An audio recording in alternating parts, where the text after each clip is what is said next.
Hello friends, સ્વાગત છે તમારું ગીતાસ ટેસ્ટી કિચનમાં। જો તમે પણ ફરાળમાં એ જ જૂની વાનગીઓ ખાઈને કંટાળ્યા હો તો આ રેસીપીને ચોક્કસથી ટ્રાય કરજો। આજે આપણે બનાવશું ઉપવાસમાં ખાઈ શકાય તેવા ફરાળી સામો અને દૂધીના ટેસ્ટી ભજીયા। તો ચાલો ફટાફટથી બનાવવાનું શરૂ કરીએ। સૌપ્રથમ આપણે એક વાટકી સામો લઈશું। હવે તેને 2 થી 3 વાર સાફ પાણીથી ધોઈ લઈશું। હવે આપણે ગેસ પર એક કઢાઈને ગરમ કરવા માટે મૂકી દઈશું। હવે આપણે તેમાં 2.5 વાટકી પાણી ઉમેરશું। સાથે જ આપણે તેમાં અડધી ચમચી મીઠું નાખીશું। તમે તમારા સ્વાદ મુજબ વધુ કે ઓછો મીઠો નાખી શકો છો। જ્યારે આપણું પાણી બરાબર ઉકળવા લાગે ત્યારે તેમાં ધોયેલો સામો ઉમેરીને બરાબર મિક્સ કરી લઈશું।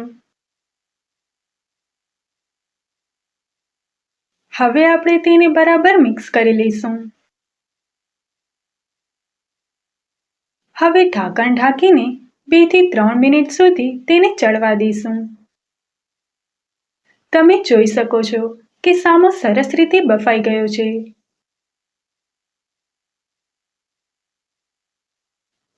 હવે આપણે તેને એક મોટા વાસણમાં કાઢીને થોડો ઠંડો થવા દઈશું। આપણો સામો થોડો ઠંડો થાય એટલે આપણે તેમાં મસાલા ઉમેરીશું। સૌપ્રથમ આપણે તેમાં અડધી ચમચી જીરું, તીખાસ માટે અડધી ચમચી મરી પાવડર, ઝીણા સમારેલા લીલા મરચાં, તાજા લીલા ધાણા, 1 વાટકી અધકચરો પીસેલો સિંગદાણાનો ભૂકો, જેનાથી આપણા ભજીયા એકદમ ક્રિસ્પી બનશે। અડધી ચમચી લાલ મરચું પાવડર ઉમેરી દઈશું। હવે આપણે આ બધું જ હાથેથી બરાબર મિક્સ કરી લઈશું। હવે આપણે તેમાં 1 વાટકી દૂધીનું છીણ ઉમેરશું।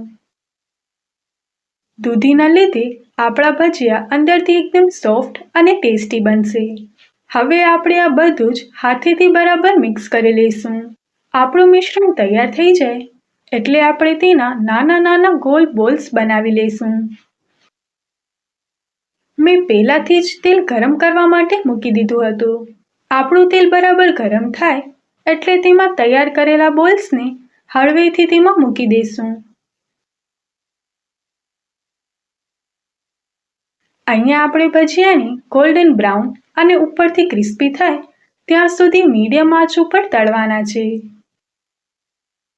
આ ભજીયાને તમે કોઈ પણ ઉપવાસમાં ઝટપટ બનાવી શકો છો। આ ભજીયા બહારથી ક્રિસ્પી અને અંદરથી સોફ્ટ લાગે છે।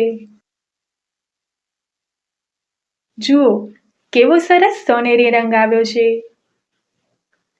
જુઓ આપણા ગરમા ગરમ સામો દૂધીના ભજીયા તૈયાર છે। આ ભજીયાને તમે કોઈ પણ ઉપવાસમાં ઝટપટ બનાવી શકો છો। તમે તેને ઠંડા દહીં, ફરાળી લીલી ચટણી કે ચા સાથે સર્વ કરી શકો છો। આ ભજીયા બહારથી ક્રિસ્પી અને અંદરથી સોફ્ટ લાગે છે। તમે આ રેસીપીને ઘરે ચોક્કસથી ટ્રાય કરજો અને મને કોમેન્ટ્સ કરીને જણાવજો કે તમારા ભજીયા કેવા બન્યા। જો તમને આ રેસીપી ગમી હોય તો વિડીયોને લાઈક કરજો, તમારા મિત્રો સાથે શેર કરજો અને આપણી ચેનલ ગીતાસ ટેસ્ટી કિચનને સબસ્ક્રાઇબ કરવાનું ભૂલશો નહીં। Thanks for watching.